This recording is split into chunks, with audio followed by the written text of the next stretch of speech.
Moving on to the next pattern, it is an inverted pyramid. So let us follow the same steps and arrive at the logic to print the pattern.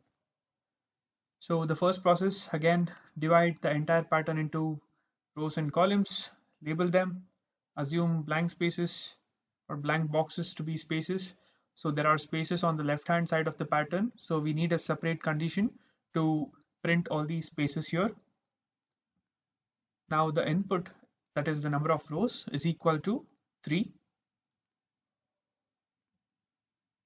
Now you can ignore all the spaces which are present on the right hand side.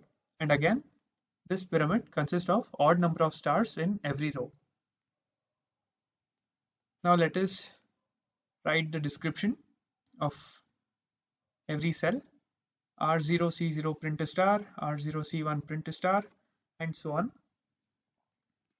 So this is the complete description. This will be helpful for us to arrive at the logic. Now, if you pay close attention to all these descriptions, there is no direct relation between rows and columns. But again, there is a relationship between number of spaces and rows. For example, here in R0, there are no spaces. For the first row, there is one space. For the second row, there are two spaces. So this is a direct relation. You can see here when R is 0, number of spaces are 0. R is 1, spaces are 1. R is 2, spaces are 2. So in general, for any given R, spaces will be equal to R.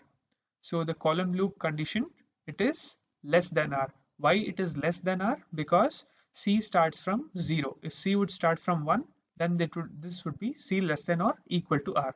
This is very, very important. So after printing all those spaces, we need to start printing the stars. Now the same observation again.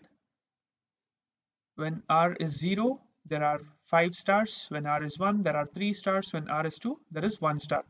Now we have to represent this number in terms of R and N. So what we do is, how can we arrive at a number consisting of R and N? So we'll just start doing trial and error. Okay, so here N is equal to 3.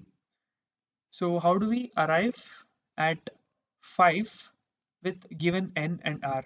With N is equal to 3 and R is equal to 0, we want a higher number.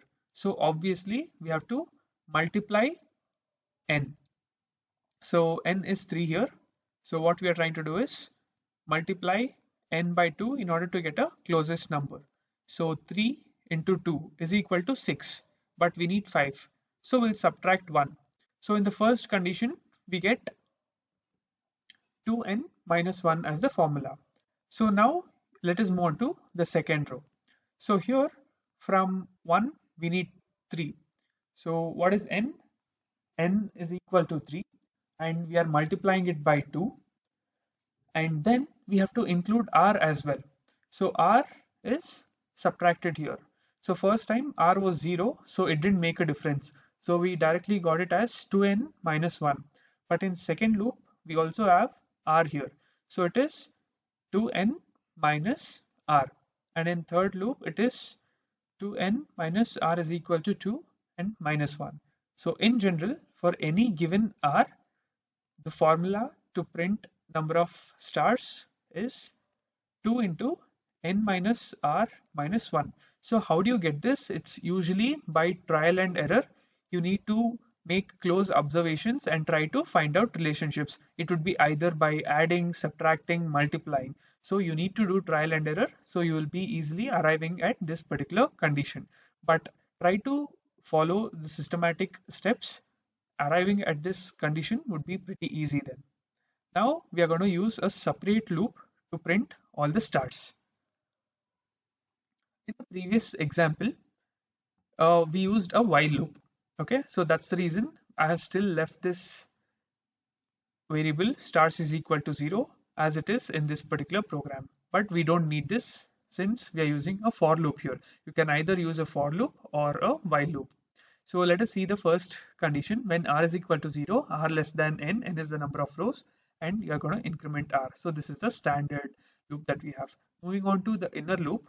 The inner loop should run less than r is and since it's a triangular pattern. So remember this, to print any triangular pattern, you should always use this particular condition.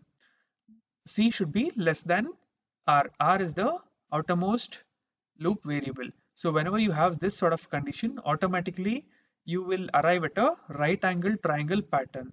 As you can see here, there is a right angle triangle pattern for the spaces. So this is again an important observation that we have made.